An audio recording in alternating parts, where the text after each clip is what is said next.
خوش اومدید به کلیک. من نیما اکبرپور هستم. در طول چند ماه گذشته ما در حال تحقیق روی یک نوع تبهکاری اینترنتی بودیم که تقریباً از دیده ها پنهان مونده و الان به شدت در حال افزایشه. این نوع خلافکاری سایبری نیاز به چیز خاصی نداره جز یک موبایل.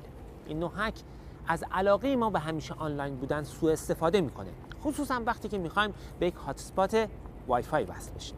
چون وصل شدن به وای فای اصولا راحته و اکثر گوشی‌ها این توانایی رو دارند که به محض اینکه شما به یک هات اسپات وصل میشید و مورد اعتماد باشه اون رو ذخیره کنن تا دفعات بعد که وارد اون محدوده میشید به طور خودکار کانکتتون کنن.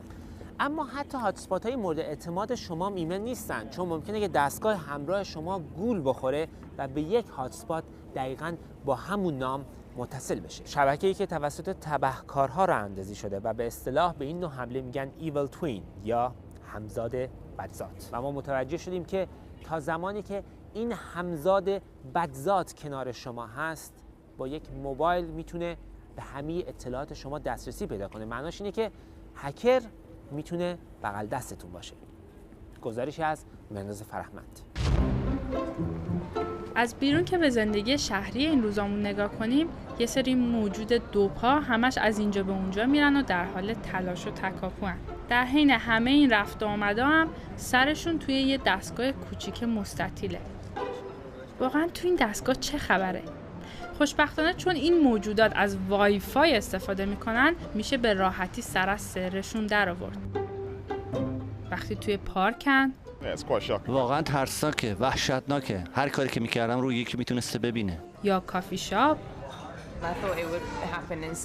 من فکر میکردم توی یه ون با کل دم و دستگاه پیشرفته این اتفاق میفته، ولی اینجا بغل گوش آدم ترسناکه. بعد در محل کار شما الان میتونین خودتون رو کارولاین جا بزنین و برین خرید کنین، اطلاعات رو دستکاری کنین یا روی آمازون سفارش بفرستین. این مارتینه که داره رو گوشیش دنبال وای فای میگرده و وصل میشه به وای فایی که پیت خوره امنیت سیستم درست کرده تا ببینه آدما وقتی آنلاین میشن چی کارا میکنن. خب داره الان سرچ میکنه. سایت بیلی الیوت رو پیدا کرد. ما به همین شکل به فعالیت‌های آنلاین چندین نفر دیگه هم نگاه کردیم و به راحتی میشد هر سایتی میرن یا هر پسوردی که وارد میکنن رو دید. تنها کاری که مارتین کرده بود این بود که یه وای فای مشابه یکی از وای فای های موجود در محل ساخته بود و خیلی‌ها با اون اصلی اشتباهش میگرفتن و تو دام میافتادن.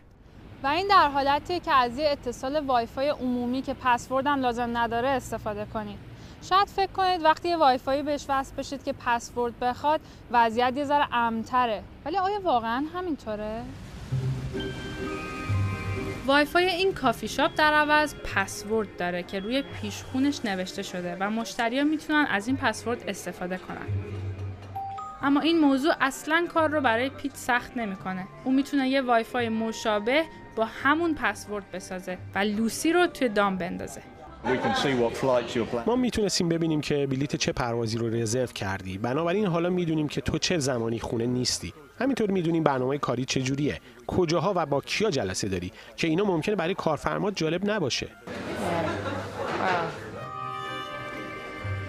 این کاری که ما با پیت انجام دادیم قطعا فقط فضولی نیست و غیرقانونی هم هست. برای همین به همه کاربرا قضیه رو توضیح دادیم و بهشون هم گفتیم که چه چیزایی رو تونستیم ببینیم. جالب نیست. اصلاً جالب نیست. و موضوع فقط به وبگردی‌ها ختم نمیشه.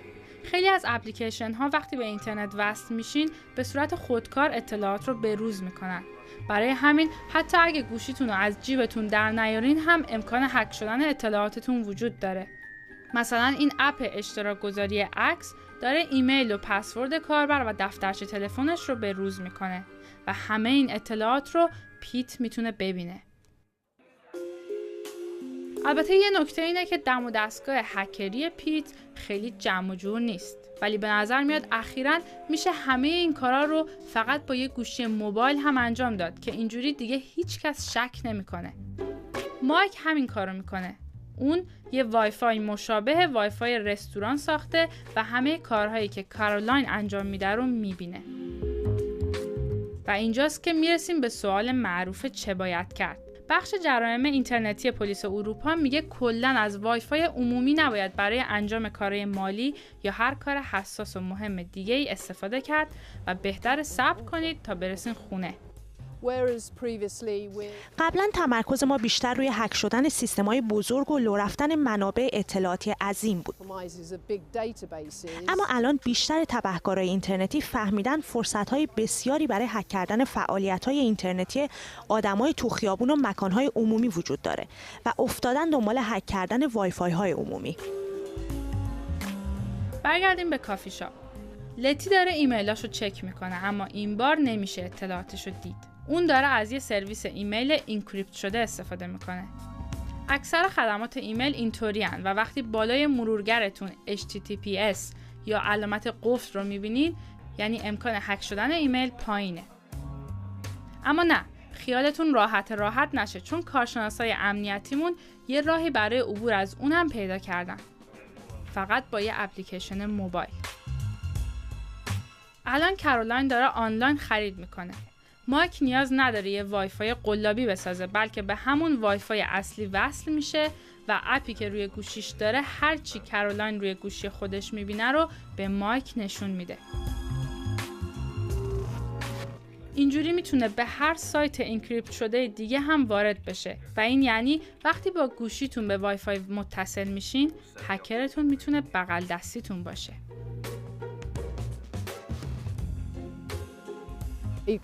هکرها دور و برتونن، میتونیم ببینینشون. کسایی که آدم فکرش هم نمیکنه ممکنه در همون حالتی که مثل بقیه یه گوشه سرشون تو کارشونه در حال دزدیدن اطلاعات دور و بریاشون باشن. قبل از هر چیزی توضیح بدم وبسایت‌هایی که توی این گزارش ازش استفاده کردیم مشکل امنیتی نداشتند.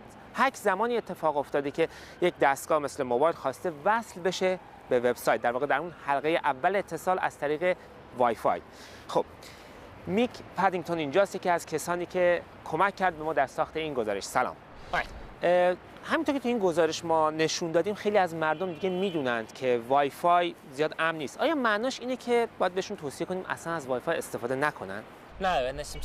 نه و قدم‌های ساده‌ای هست که میتونین بردارین. منظورم اینه که شما مسلماً داخل قطار با صدای بلند مشخصات کارت اعتباریتون رو نمیخورین چون میدونین که یه عده ممکنه بشنون. عین همین قضیه درباره کارهای بانکی در وب هم صدق میکنه و مجبورین محدودیت‌هایی رو برای رفتار آنلاینتون در نظر بگیرین.